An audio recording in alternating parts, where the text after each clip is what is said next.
पहला क्वेश्चन है, गर्भावस्था की जांच के लिए हार्मोन है। यानी मतलब ये हुआ कि स्त्री के पेट में जब बच्चा होता है तो उसकी जांच किस हार्मोन की वजह से संभव हो पाती है, ये बताना है। 4 ऑप्शन दिए गए हैं। इसका आंसर सही होगा डी, HCG।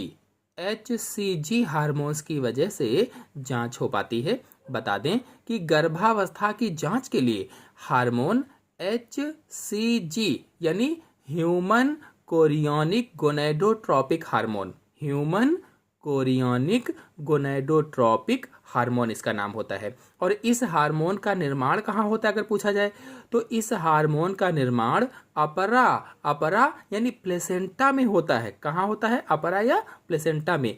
अगर अपरा या प्लेसेंटा के बारे में जानना चाहते हैं तो चैनल में वीडियो अपलोडेड है, देख सकते हैं। बता दें कि इस हार्मोन का प्रमुख कार्य क्या होता है। तो इस हार्मोन का प्रमुख कार्य कार्पस ल्यूटियम से प्रोजेस्टेरॉन हार्मोन के स्राव को बनाए रखना होता है। यानी कार्पस ल्यूटियम से जो प्रोजेस्टेरॉन हार्मोन स्रावित होता है उसको बनाए रखना होता है कि स्रावित होता रहे, ये कार्य इसका होता है। और इसी के कारण भ्रूण गर्भावस्था में या गर्भाशय में सुरक्षित रहता है। यानी ये जो बनाए रखता है तो जो भ्रूण होता है वो गर्भाशय में सुरक्षित रहता है। और गर्भकाल में इस हार्मोन का स्राव अत्यधिक होने लगता है। यानी जब गर्भकाल होता है महिलाओं में तब ये हार्मोन अधिक स्रावित होने लगता है और इसी कारण यह मूत्र के साथ उत्सर्जित होता रहता है। जब गर्भकाल होता है अधिक स्रावित होता है तो मूत्र के साथ भी निकलने लगता है। इसीलिए पेशाब की जांच के माध्यम से ये पता चल जाता है कि महिला गर्भवती है या नहीं है। आते हैं नेक्स्ट क्वेश्चन पर। स्तनियों में अंडोत्सर्ग होता है। स्तनियों में अंडोत्सर्ग होता है किस हार्मोन की वजह से? 4 ऑप्शन दिए गए हैं। ये क्वेश्चन TGT 2005 में पूछा गया था। इसका आंसर होगा बी, FSH और LH के द्वारा। यानी जो अंडा निकलता है वो किस हार्मोन के द्वारा? FSH और LH के द्वारा।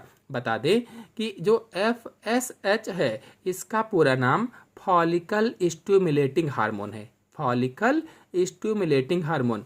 और जो LH है इसका पूरा नाम ल्यूटिनाइजिंग हार्मोन होता है, ल्यूटिनाइजिंग हार्मोन। और अगर प्रश्न पूछ लिया जाए कि अंडोत्सर्ग कब होता है तो मासिक धर्म के 14वें दिन अंडोत्सर्ग होता है। बता दें कि मासिक धर्म या MC के मध्य में 14वें दिन LH तथा FSH दोनों हार्मोन का स्तर अत्यधिक बढ़ जाता है। यानी 14वें दिन ये जो दोनों हार्मोन हैं FSH और LH इनका स्तर अत्यधिक बढ़ जाता है और LH के प्रभाव से ग्राफियन फॉलिकल फट जाती है। अधिक बढ़ गया तो इसके प्रभाव से क्या होता है? LH के ग्राफियन जो फॉलिकल होती है वो फट जाती है और अंडा या ओवम बाहर निकल आता है और उसे ही अंडोत्सर्ग कहा जाता है। यानी अंडे का बाहर निकलना ही अंडोत्सर्ग कहलाता है। और अगर प्रश्न मैंने बता के पूछा जाए कि किस दिन अंडा निकलता है तो जिस दिन MC आती है उसके 14वें दिन अंडा निकलता है। नेक्स्ट क्वेश्चन है, पैराथार्मोन प्रेरित करता है। पैराथार्मोन क्या प्रेरित करता है? 4 ऑप्शन दिए गए हैं। TGT 2003 में प्रश्न पूछा गया था। इसका आंसर होगा सी, सीरम में कैल्शियम की मात्रा में वृद्धि ये प्रेरित करता है। बता दें कि पैराथार्मोन एक प्रकार का हार्मोन होता है जो पैराथायराइड ग्रंथि के द्वारा स्रावित होता है। किस ग्रंथि से?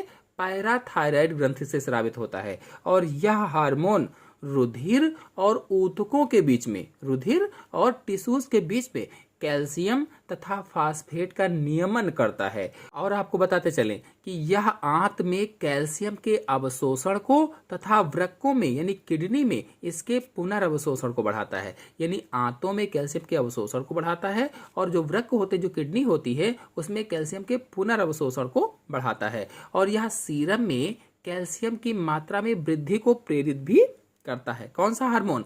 Parathormone hormone. और किस ग्रंथि से स्रावित होता है? तो पैराथायराइड ग्रंथि से स्रावित होता है। नेक्स्ट क्वेश्चन है, ग्रेव्स रोग किस ग्रंथि में समस्या से उत्पन्न होता है? जो ग्रेव्स रोग है ये किस ग्रंथि में समस्या होती है? तो हो जाता है। 4 ऑप्शन दिए गए हैं। इसमें से ऑप्शन सही होगा पहला, थायराइड ग्रंथि में समस्या से उत्पन्न हो जाता है। बता दें कि थायराइड ग्रंथि के अतिस्रावण से थायराइड हार्मोन की जो दर होती है वो सामान्य से अधिक हो जाती है। अतिस्रावण यानी ज़्यादा निकलने लगता है, और जब ज़्यादा निकलने लगता है तो सामान्य से अधिक हो जाता है, जिसे ग्रेव्स रोग कहा जाता है। उसे ही क्या कहते हैं? ग्रेव्स रोग कहते हैं, या इसी को बैस डाउस रोग भी कहा जाता है, बैस डाउस रोग। और आपको बताते चलें कि इस रोग में नेत्र गोलक बाहर की ओर उभर आते हैं। जो नेत्र के गोलक हैं ये बाहर की ओर निकले निकले से दिखाई देने लगते हैं, और भार में कमी भी हो जाती है। नेक्स्ट क्वेश्चन है, अधिवृक्क वल्कुट के अल्पस्रावन से कौन सा रोग उत्पन्न होता है? अधिवृक्क वल्कुट जो है इसके अल्पस्रावन से कौन सा रोग उत्पन्न होता है? 4 ऑप्शन दिए गए हैं, इसमें से ऑप्शन सही होगा डी, एडिसन रोग उत्पन्न होता है। तो जो अधिवृक्क ग्रंथि है, अधिवृक्क ग्रंथि के जो बल्कुट भाग होता है, जो कॉर्टेक्स वाला भाग होता है, इससे बहुत से स्टेरॉइड हार्मोन स्रावित होते हैं। जो बहुत से स्टेरॉइड जो हार्मोन्स होते हैं ये इससे निकलते रहते हैं, और इसके अल्पस्रावन से एडिसन रोग हो जाता है। अगर ये हार्मोन्स कम निकलते हैं तो कौन सा रोग हो जाता है? एडिसन रोग हो जाता है। और इस रोग में शरीर में ग्लूकोज और सोडियम की सांद्रता घट जाती है और पोटेशियम की सांद्रता बढ़ जाती है, जिससे वमन, डायरिया, घबराहट आदि लक्षण प्रकट होते हैं।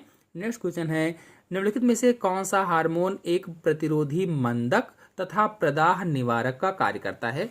इनमें से कौन सा ऐसा हार्मोन है जो प्रतिरोधी मंदक और प्रदाह निवारक का कार्य करता है? तो इसमें आंसर सही होगा सी, कार्टिसोल हार्मोन। बता दें कि कार्टिसोल हार्मोन एड्रीनल ग्रंथि के कॉर्टेक्स भाग से स्रावित होता है। जो एड्रीनल ग्रंथि है उसके कॉर्टेक्स भाग से स्रावित होता है, और ये ग्लूकोकार्टिकॉइड्स समूह का एक हार्मोन होता है। ग्लूकोकार्टिकॉइड्स समूह का एक हार्मोन है, और यह प्रतिरोधी मंदक प्रदाह निवारक की तरह से कार्य करता है। नेक्स्ट क्वेश्चन है, जनन ग्रंथि पोषणज अंतःस्राव है। जनन ग्रंथि पोषणज अंतःस्राव, तो ये क्वेश्चन टीजीटी 2003 में पूछा गया था। इसका आंसर होगा बी, एलएच तथा एफएसएच।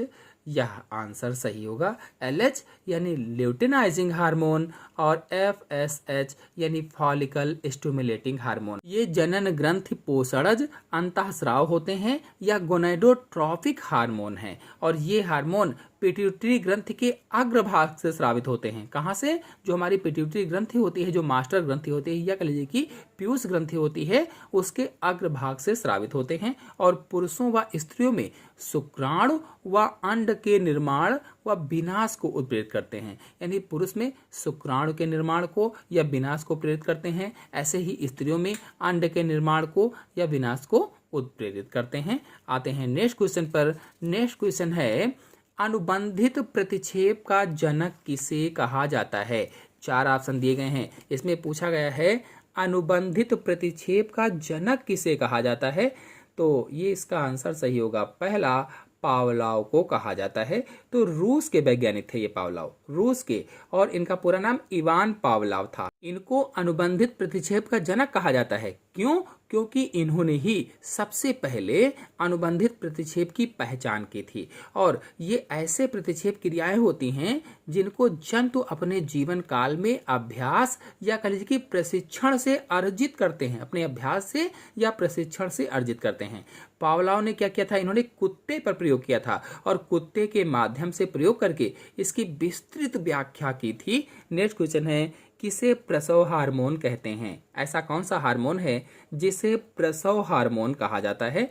आंसर सही होगा सी, ऑक्सीटोसिन हार्मोन प्रसव हार्मोन कहलाता है। बता दें कि यह हार्मोन जो होता है, यानी जो ऑक्सीटोसिन हार्मोन होता है, गर्भाशय की मांसपेशियों में संकुचन उत्पन्न करता है। जो गर्भाशय की मांसपेशियां होती हैं उनको संकुचित करवाता है, या कह लीजिए कि संकुचन उत्पन्न करके प्रसव पीड़ा उत्पन्न करता है। प्रसव पीड़ा यानी लेबर पेन उत्पन्न करता है, जिससे बच्चे के जन्म में सहायता मिलती है, और इसे दुग्ध उत्क्षेपण हार्मोन भी कहा जाता है, क्योंकि ये दुग्ध निर्माण को भी उत्प्रेरित करता है, और इसमें जन्म के बाद या स्तन से दूध को बाहर निकालने में सहायता भी करता है। नेक्स्ट क्वेश्चन है, क्यूमुलस ओफोरस पाया जाता है?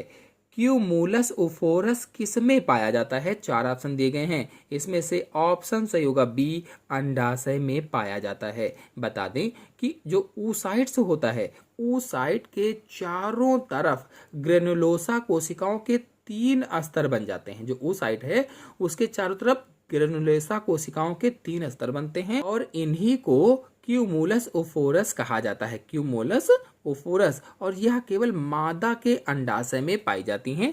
नेक्स्ट क्वेश्चन है, निम्नलिखित में से कौन सा हार्मोन अल्फा एवं बीटा उप इकाइयों का नहीं बना होता है? ऐसा कौन सा हार्मोन है जो अल्फा और बीटा उप इकाइयों का नहीं बना है?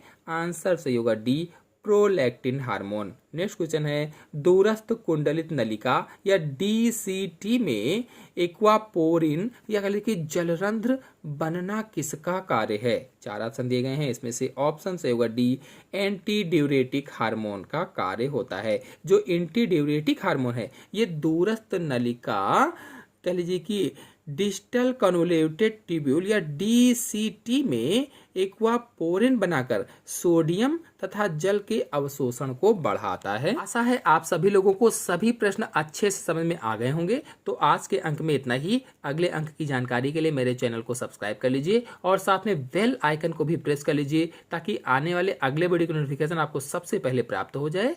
धन्यवाद।